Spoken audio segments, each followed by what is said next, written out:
Hello YouTube subscribers and friends. Since this weekend is Memorial Day, we thought you'd like a special treat.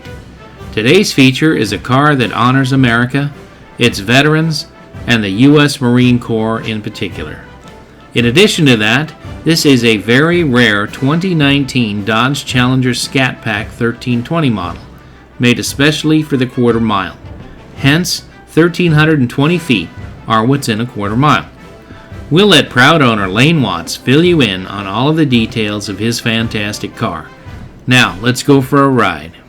Hi, my name's Lane Watts, and I own the 2019 Challenger Scat Pack 1320. I first had a 2016 Challenger Scat Pack that ended up being totaled in a wreck, and ended up with buying this 2019 1320, which has a lot of the Challenger Demon goodies on it. Line lock, trans brake, rear axles for the Demon, and the torque converter for the Demon. Really appealed to me, liked it. It's actually seated the pants faster than my old Scat Pack.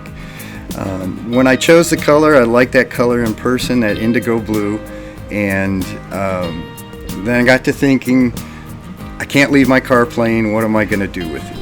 So spent some time thinking about it, looking at things, looking online pictures of stuff, and going, what goes with that blue? And then I kind of occurred to me one day. I said, how about a World War II Marine Corps Corsair? So that's the theme of the car, and I have family history of the Marine Corps. I was in myself in Somalia between the two Gulf Wars. My father was also in the Marine Corps between Korea and Vietnam. And my grandfather and three of his brothers were in World War II in the Pacific. Kind of an honor to my family's service in the Marine Corps, and also being the Corsair. And my dad's favorite TV show was Baa Black Sheep with Robert Conrad. So it's kind of a multi-honor all in one for the family and for my dad. 1320 is the number of feet in a quarter mile. So it's the model was made for and geared towards drag racers to be more affordable, like the heyday of the old muscle cars, and especially with Mopar, the cheaper that can hit the drag strip rather than the Hellcat or the Demon, which is a lot more money.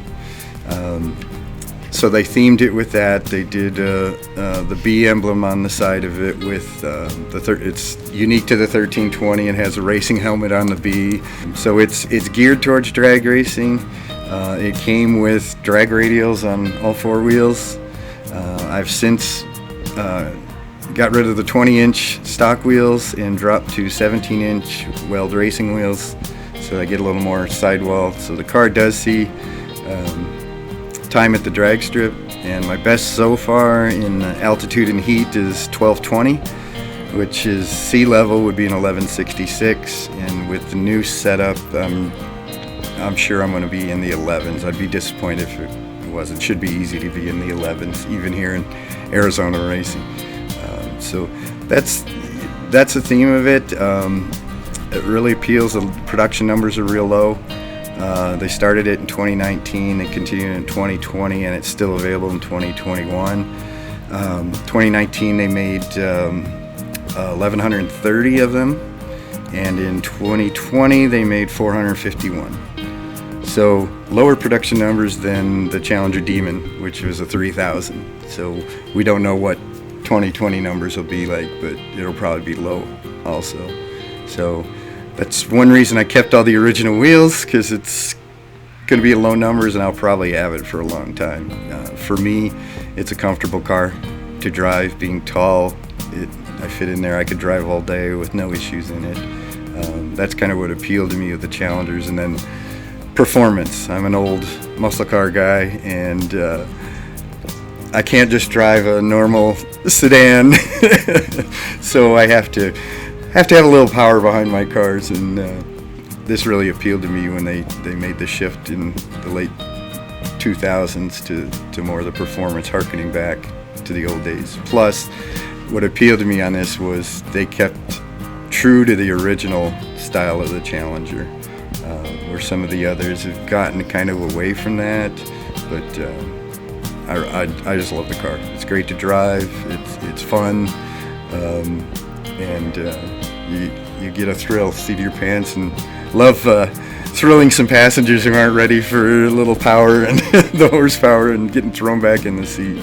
I have to be careful when I'm on the road and pay attention to other people, because they're looking at the car and they're not paying attention to their driving, and it's like, hey, don't hit my car because you're looking at it. And I'll get pictures taken, a lot of thumbs up, some of the car shows, and you get the veterans that really like it, and get a lot of compliments on it. And I tried to do it where it wasn't over the top and too much on it, try to keep it subtle. I mean, you can't miss it, but again, I didn't want to be gaudy or anything like that. So a lot of good reactions.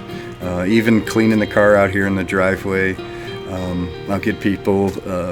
There's a lady here it's a former Marine too, so stop and talk, and even other branches of the service will stop and talk, and we swap a few stories while I'm out cleaning the car. So it's a good conversation piece, and I think people really enjoy seeing it. I know my wife loves it. She thinks it turned out real well. And she was excited when we got all the vinyl decals done and everything to see it. And so as long as she's happy, I'm happy. The big picture is my grandfather and his brothers. They were all World War II in the Pacific. 3 Marines, 1 Navy Seabee.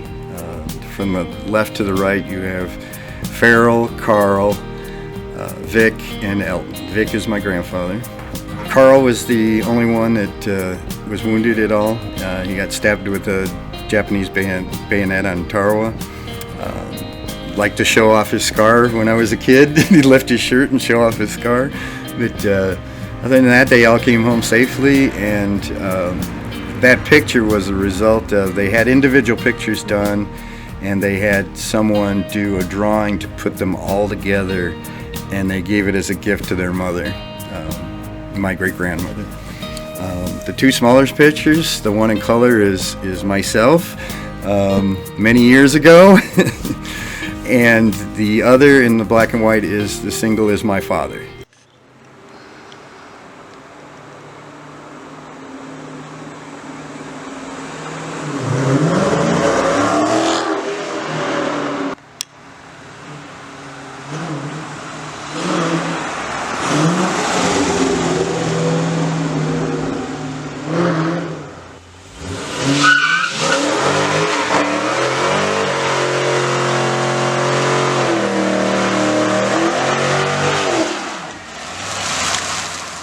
Happy Memorial Day to my fellow Marines and all veterans of any branch of the armed forces. Important to keep in mind that Memorial Day is we remember those who fell in battle. Fortunately, my family didn't have any of those, but I know some who did, and just keeping them all our thoughts as we celebrate Memorial Day. Thanks, Lane, for putting a rare and ultra-desirable car on the street. We know Lane drives this supercar. We met him on the Route 66 fun run a few weeks ago. The combination of the deep blue paint, the chrome wheels, and of course the custom graphics package ensures that Lane and his wife Michelle get noticed everywhere they go. Tell us in the comments what you think of the Watts' patriotic Mopar. Also, be sure to like this video and subscribe to the channel if you haven't already. For more info on the latest generation of the legendary Dodge Challenger, go back and watch episode number 27. We know you'll like it and find it informative. Next week, tune in again to see one of the most elegant and timeless automotive designs of all time, the 1940 Mercury 8 convertible. See you then, and remember, please be careful out there.